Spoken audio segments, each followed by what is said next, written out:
በስመ አብ ወወልድ ወመንፈስ ቅዱስ አሐዱ አምላክ አሜን። የማቴዎስ ወንጌል ምዕራፍ 3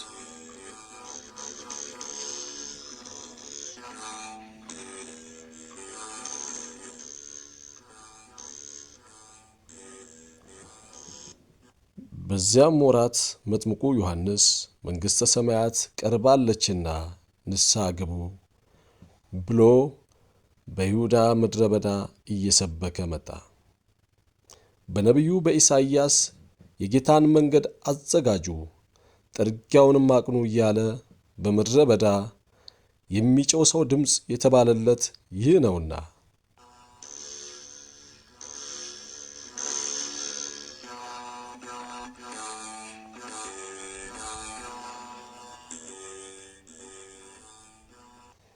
ራሱም ዮሐንስ የግመል ጠጉር ልብስ ነበረው፣ በወገቡም ጠፈር ይታጠቅ ነበር። ምግቡም አንበጣና የበረሃ ማር ነበረ።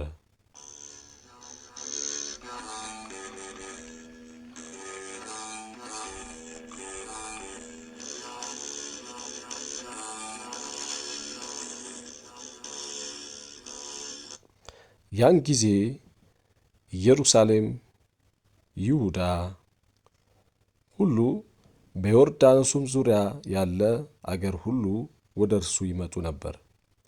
ኃጢአታቸውንም እየተናዘዙ በዮርዳኖስ ወንዝ ከእርሱ ይጠመቁ ነበር።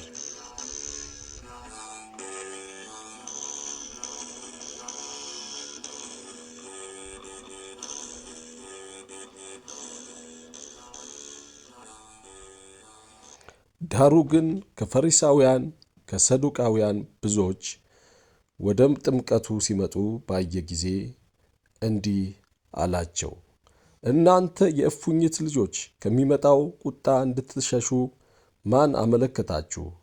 እንግዲህ ለንስሐ የሚገባ ፍሬ አድርጉ። በልባችሁም አብርሃም አባት አለን እንደምትሉ አይምሰላችሁ። እላችኋለሁና ከእነዚህ ድንጋዮች ለአብርሃም ልጆች ሊያስነሳለት እግዚአብሔር ይችላል።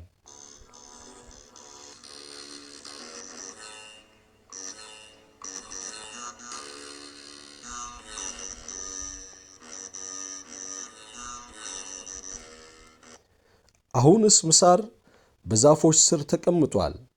እንግዲህ መልካም ፍሬ የማያደርግ ዛፍ ሁሉ ይቆረጣል፣ ወደ እሳትም ይጣላል።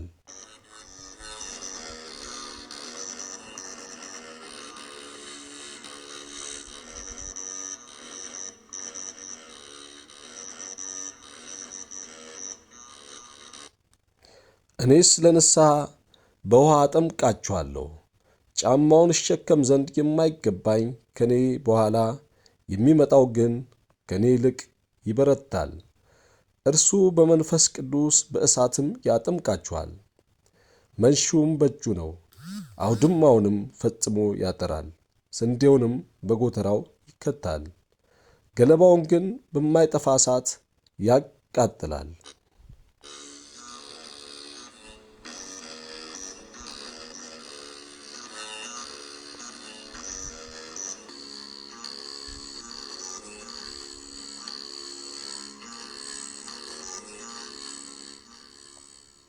ያን ጊዜ ኢየሱስ በዮሐንስ ሊጠመቅ ከገሊላ ወደ ዮርዳኖስ መጣ። ዮሐንስ ግን እኔ በአንተ ልጠመቅ ያስፈልገኛል፣ አንተም ወደ እኔ ትመጣለህ ብሎ ይከለክለው ነበር።